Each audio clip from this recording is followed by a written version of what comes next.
ఇతర ఆన్లైన్ ప్లాట్ఫారంలో విశాఖపట్నంలో సుమారు 40,000 మంది పనిచేస్తూ ఉన్నారు. కనీసం వీళ్ళకి ఉద్యోగ భద్రత కానీ, ఎవరైనా దాడి చేస్తే కనీస రక్షణ కల్పించే దీంట్లో కానీ, కనీస ఆదాయం కల్పించే దీంట్లో కానీ ఈ యాప్లు వ్యవహారం చేయట్లేదు.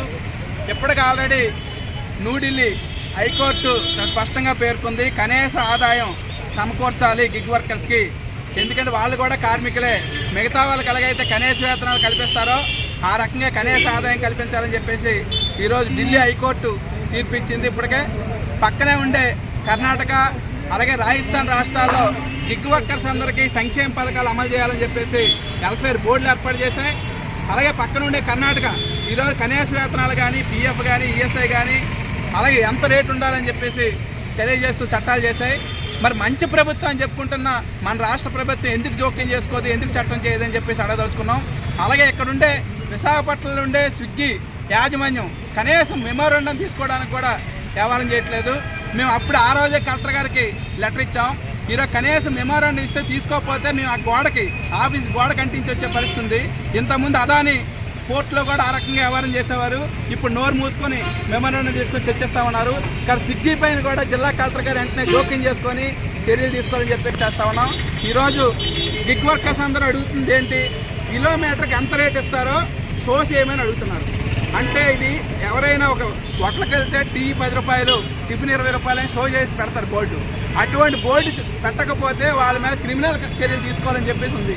మరి అటువంటిది స్విగ్గీ జొమాటో వాళ్ళు షో చేయకపోతే ఎందుకు క్రిమినల్ చర్యలు తీసుకోరు?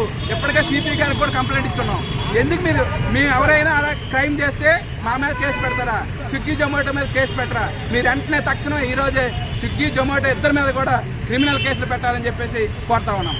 ఇంకోటి అడుగుతుంది ఏంటి, వీళ్ళు కిలోమీటర్కి ఈరోజు పెట్రోల్ ధరలు ఒకప్పుడు 75 రూపాయలు ఉంటప్పుడేమి ఈరోజు ఆదాయం 1500, 2000 వచ్చేది.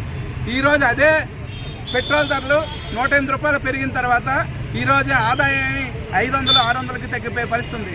అంటే రైడ్స్ పెరుగుతున్నాయి, పని గంటలు పెరుగుతూ ఉన్నాయి, కానీ ఆదాయం తగ్గిస్తూ ఉన్నారు. కానీ అందుకని మేము అడుగుతుంది ఏంటంటే కిలోమీటర్ కనీసం 10 రూపాయలు ఇవ్వమని చెప్పేసి అడుగుతా ఉన్నాం. ఇంతకుముందు మీరు ఇచ్చిందే.